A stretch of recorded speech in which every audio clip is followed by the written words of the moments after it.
All right, so you think you know about space exploration, huh? Well, get this. Turns out it's not all peaceful satellites and inspiring spacewalks. Nope. Not at all. We're talking about space wars. Yeah. Real-world space wars. No more science fiction. We're talking about countries like the US, China, Russia, all taking their military ambitions to orbit. Okay, wow. We're using the space wars, militarization of space and secret programs, as our source for this deep dive. Right on. It's going to open your eyes to just how serious things are getting. I gotta admit, when I hear space wars, my mind goes straight to lasers and epic spaceship battles. Star Wars, right. Yeah, totally. But I'm guessing it's a little more complicated than that. Definitely. Way more nuanced. Think less about laser beams and more about a totally new kind of arms race. Yeah. It's all about control of space and all the tech that we depend on up there. That's the big prize. So where did all this even start? Is weaponizing space a new idea? Or does this go way back? It's actually got roots in the Cold War. Remember that whole rivalry between the US and the Soviet Union? Right. Nuclear weapons, political tension. Yeah, all that. But it went beyond Earth. Space was part of it, too. The space race. I remember learning about that in school. Yeah. But it always seemed more like, just scientific competition, bragging rights and all that. Yeah, on the surface. But think about it. 1957, the Soviets launched Sputnik 1, the first artificial satellite. Huge deal. Sent shockwaves through the U.S. Why? A satellite? What's the big deal? Well, all of a sudden, there's this fear of Soviet dominance in space. They could put whatever they wanted up there, potentially even nukes. Scary stuff. Oh, wow, I see. So that's what sparked the whole push for NASA and the U.S. space program. Exactly. It was more than just putting a man on the moon. It was about claiming a stake in space and showing they had military power up there, too. Makes sense. So NASA was formed? When was that? 1958. And then in 1985, they formed the United States Space Command, which really cemented the connection between space and national security. Okay, so even back then, space was already seen as a potential battleground. Yeah. And then that line of thinking got a major boost with President Reagan's Strategic Defense Initiative in the 80s. Wait, you're talking about Star Wars? That's the one. Satellites shooting down missiles with lasers, the whole 9 yards. I always thought that was a bit far-fetched. It was ambitious, for sure, and ultimately it never really got off the ground. But it shows how seriously they were taking the idea of space as a military domain. Wow. And now, we're decades later. What's the situation like now? Well, fast forward to today, and space is officially recognized as a battlefield. Seriously, it's not just a concept, it's an actual war zone. You got it. In 2019, the U.S. created the Space Force. That's right, a whole new branch of the military, putting space warfare on the same level as land, sea, and air. That's kind of unsettling, to be honest. And I'm assuming it's not just the U.S. involved here. Not a chance. China and Russia are major players in this new space race, too. And they're not holding back. What are they doing? Are we talking actual laser battles in orbit? Not quite yet. But what they're doing is plenty concerning. Take China, for example. In 2007, they took out one of their own old satellites using a missile. Really? On purpose? Why would they do that? It was a show of force. They wanted to show everyone they had anti-satellite capabilities, not just a test, a message. That's pretty aggressive. Yeah. But destroying satellites, that's just part of it. They've also been working on what they call the Assassin's Mace strategy. Assassin's Mace. Okay, that doesn't sound good. Yeah, not good at all. It's about disrupting enemy satellites, not by blowing them up, but through things like cyber and electronic warfare. So what, jamming signals, messing with their systems? Exactly. They can blind surveillance, hijack controls, all sorts of stuff. So it's more about disabling than destroying, but wouldn't that still have a massive impact? We depend on satellites for everything. Oh, absolutely. GPS, communication, banking, the whole works. That's exactly what they're banking on. Disrupting critical systems and causing chaos. And what about their space station, the Tiangong? That's got to factor into all this, right? Oh, for sure. Officially, it's for science, but a lot of people think it could house military tech, too. Surveillance equipment, maybe even weapon systems, who knows? Dual-use technology, I guess. Civilian on the outside, military potential on the inside. Makes you wonder if anything in space is purely peaceful anymore. It's a good question, and it's not just China. Russia's been involved in space militarization for decades since the Cold War. What have they been doing? Well, they've been testing nuclear-capable anti-satellite weapons for ages. Nuclear weapons in space? Yeah. Seriously? Yeah. It's a chilling thought. And they haven't slowed down. In 2020, they were accused of launching some kind of projectile from one of their satellites. Lots of experts think it was a space weapon test. A weapon test? Like up in space. Okay, now this is starting to feel like a spy thriller or something. Right. And it makes you think, what else is going on up there that we don't know about? Which brings us to the world of black budgets and covert programs. Ooh, okay, now this is where things get interesting. Tell me about these secret space projects. Well, it's believed that the U.S. government spends like $60 billion a year on its black budget. $60 billion? What in the world are they spending that on? Top secret projects. Stuff so classified they won't even admit it exists, and it's pretty much guaranteed that a lot of that money is going towards space stuff. $60 billion? What could possibly be so secret? We can only speculate, but there's some pretty intriguing clues out there. Like what? Well, there is Project Aurora.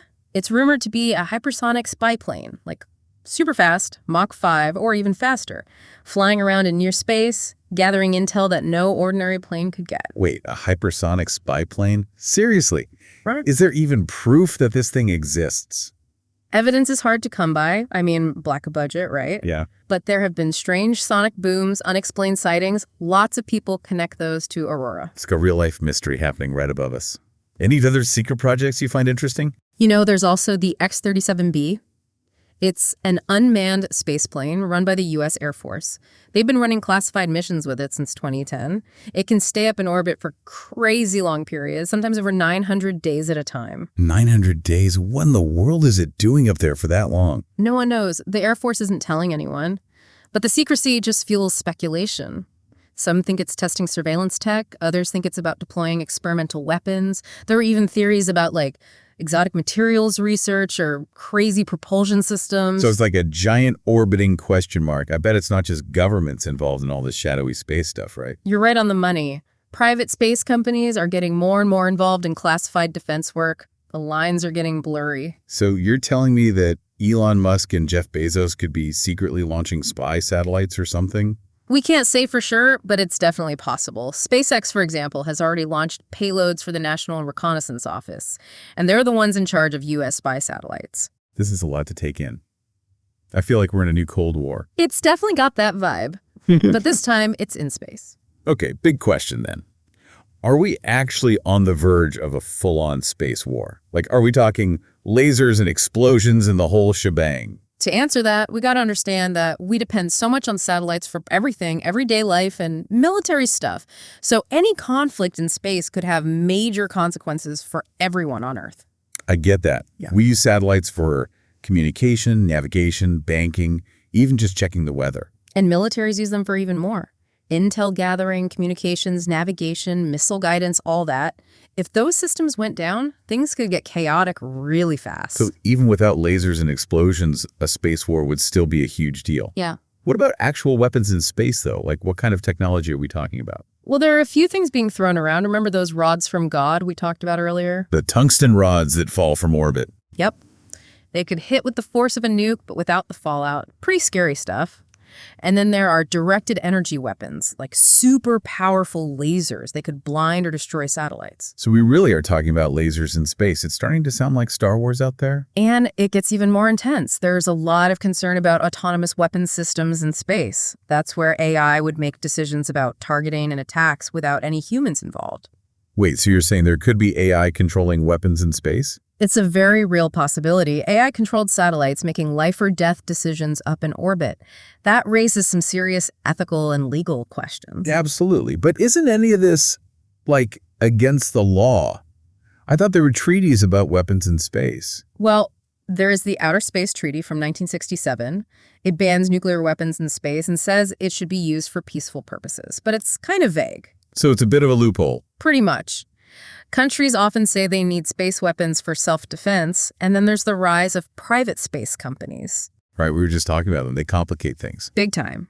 Starlink, Project Kuiper, China's Hongyan project, all these massive satellite constellations. Officially, they're for commercial use, but they could easily have military applications too. So it's basically impossible to tell what's civilian and what's military in space anymore. It's getting tougher and tougher, and that makes regulation and arms control incredibly difficult.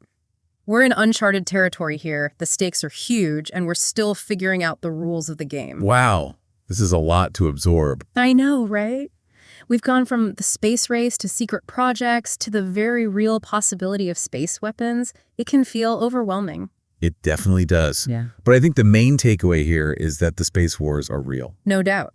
And it's something we all need to be paying attention to. Right, because what happens up in space has the potential to impact every single person down here on Earth. Exactly. It's not just about stars and rockets anymore. This stuff affects us all. Okay, welcome back to our deep dive into the space wars. Last time, things got a little intense, right? I mean, we talked about how space is basically becoming a battlefield with countries like the US, China, Russia, all showing off their military might up there. Yeah, we uncovered some pretty wild stuff. Anti-satellite weapons, those top secret space programs. It was like, science fiction is becoming reality, It's definitely a wake-up call. But before we totally freak out about a space war, I gotta ask, is anyone trying to prevent this? Like, is there anyone working to keep the peace up there? Actually, yeah, there are a lot of people and organizations working hard to make sure space stays a place for cooperation and peaceful exploration. They're coming at it from all angles. That's good to hear. So what are they doing? Because honestly, after everything we talked about last time, it feels like we're heading straight for a space showdown. Well, one of the biggest problems is that there aren't really clear international rules about military stuff in space. Right, we talked about the Outer Space Treaty. Yeah, but that was written way back in 1967. It's kind of outdated. I mean, back then, the big worry was nukes in orbit. Right, totally different world. Now we're dealing with cyber warfare, laser weapons, private companies launching tons of satellites. Exactly. The old treaty just doesn't cover any of that. So a lot of people are pushing for new agreements, something specifically designed to deal with space militarization and set some clear rules of engagement. So what kind of rules are we talking about here? Well, some ideas include banning certain types of space weapons, like no testing or deploying them, or maybe setting up keep-out zones around important satellite infrastructure, and creating ways for countries to be more transparent and build trust with each other. So basically trying to avoid misunderstandings that could escalate into conflict. Exactly. The goal is to create a framework for responsible behavior in space, kind of like what we have for the oceans and airspace. It's about recognizing that space is a shared resource and everyone needs to work together to keep it safe and sustainable. That makes sense. Yeah. But are countries actually willing to cooperate on this? It seems like everyone's so focused on getting ahead in the space game. It's definitely a challenge, but there are some positive signs. The United Nations has been having discussions about space security, and there are efforts to establish codes of conduct for spacefaring nations.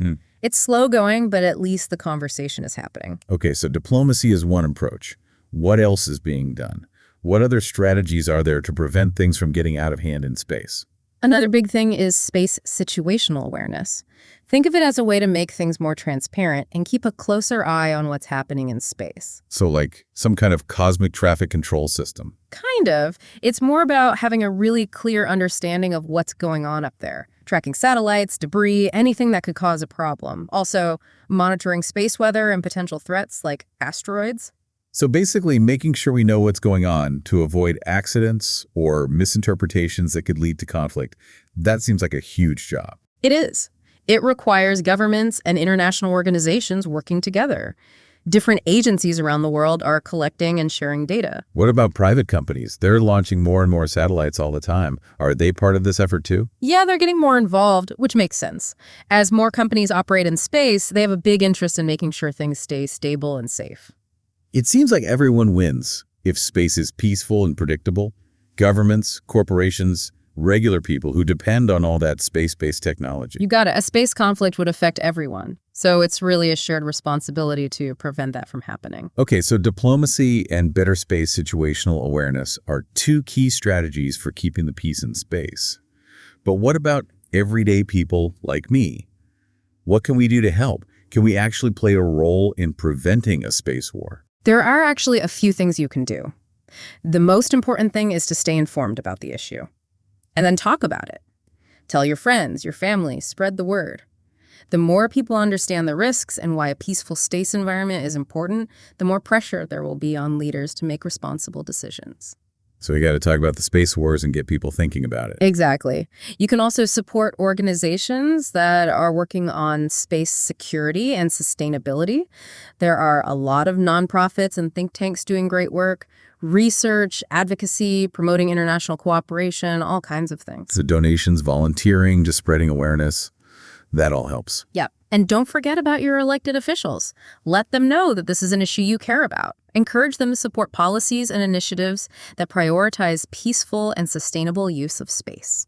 Contact our representatives. Got it. Okay, so to sum up, we can stay informed, raise awareness, support organizations working on this issue, and let our elected officials know how we feel. It sounds like everyone has a part to play in shaping a positive future for space. That's exactly right. The future of space isn't set in stone. It's up to all of us to work towards a vision of space as a place for cooperation, discovery, and progress, not conflict. That's a good message. This deep dive has been fascinating, even though it's been kind of scary at times. I feel like I'm starting to understand just how complex this issue is, the challenges we face, and what could happen if things go wrong. It's complicated, for sure. But I'm glad we're having this conversation. Shining a light on these issues is the first step towards finding solutions. So where do we go from here? What's next in our exploration of the space wars? Well, in the final part of our deep dive, we're going to get into the potential consequences of space militarization. And we'll explore the ethical challenges we face as we venture further into the cosmos. Sounds intense. I'm ready. Good. Stay with us, everyone. The journey continues. All right. Welcome back to our final deep dive into the space wars. It's been a wild ride, right? From the history of space militarization to all the things that major powers are doing up there, even those secret space programs, and how people are trying to prevent an all-out conflict. Yeah, it's been quite the journey. But now, I think it's time to face the big question, the one we've all been thinking about. You mean like, what happens if we don't keep the peace in space? Exactly. What are the consequences of all this? What are the risks? What are the worst-case scenarios? That's a pretty heavy question, but I think it's one we got to tackle. We've talked about the dangers, but I want to get a clearer picture of what we're really dealing with here. What are the things that should keep us up at night?